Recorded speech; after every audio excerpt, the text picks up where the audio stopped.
Hello anh em nha. Hôm nay review ăn thử cái đang ở em mắt ăn thử gà diếp bồ Đài Loan. Thì người ta có tặng cho mình phần tương ớt. Cái giá đây là 22.900, 23.000. Miếng mình là miếng hơi nhỏ, không có lớn, 23.000. Này quên tôi cầm quất luôn cho rồi. Đáng lý về qua kia có cây xỉa bên kia. Phan Văn Trị kính chào quý khách.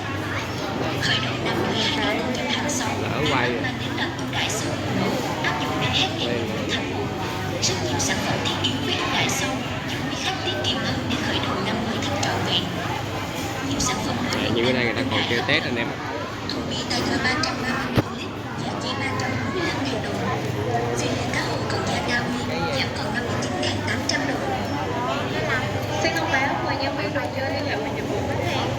Từ sản phẩm khuyến mại mời nhân viên đồ chơi liên hệ với dịch vụ khách hàng từ sản phẩm. Xin cảm ơn.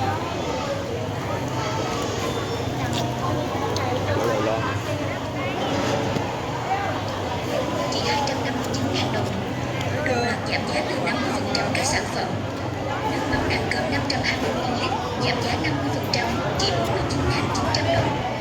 Lạp xưởng tươi Đài Loan em Seafood 700g giảm giá 53% chỉ 79.900 đồng. Tặng khăn ướt kinh kinh không mùi 100 tờ chỉ 38.600 đồng. Bên cạnh đó, Imac mang đến chương trình giảm giá đến 52% cho các trang phục mặt nạ và nội y. Và còn rất nhiều sản phẩm thiết yếu với mức giảm giá tối đa. Mời quý khách hàng tham quan và lựa chọn từng bộ sản phẩm yêu thích. Khách hàng thành viên Imac sẽ được tận hưởng giá sốc đặc biệt, giúp việc mua sắm đầu năm thêm tiết kiệm và trọn niềm vui.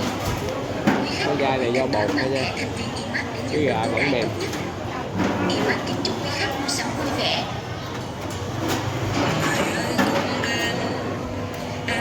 Đói bụng quá, kiểu cho nó gốc dạ.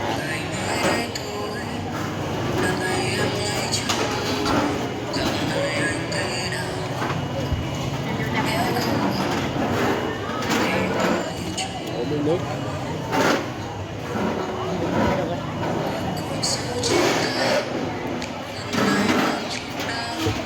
Mai là không chai nước.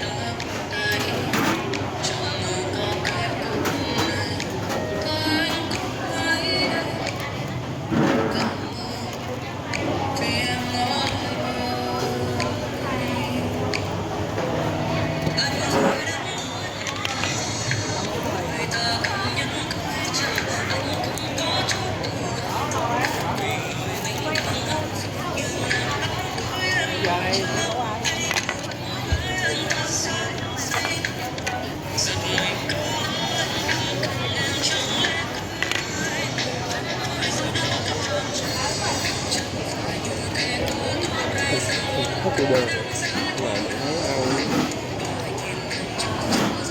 bình thường quá. Kết thúc video này.